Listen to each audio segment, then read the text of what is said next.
Here's how to remove lock screen password or passcode. Unlock your iPhone and go to your settings. Scroll down.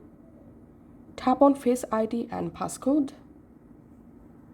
In here, verify your iPhone current passcode.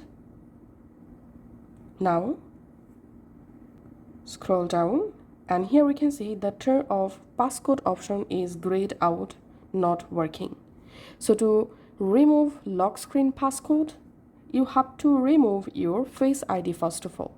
So tap on Reset Face ID. This will delete your Face ID. Once it's done, now you can just tap on Turn Off Passcode. Tap on Turn Off.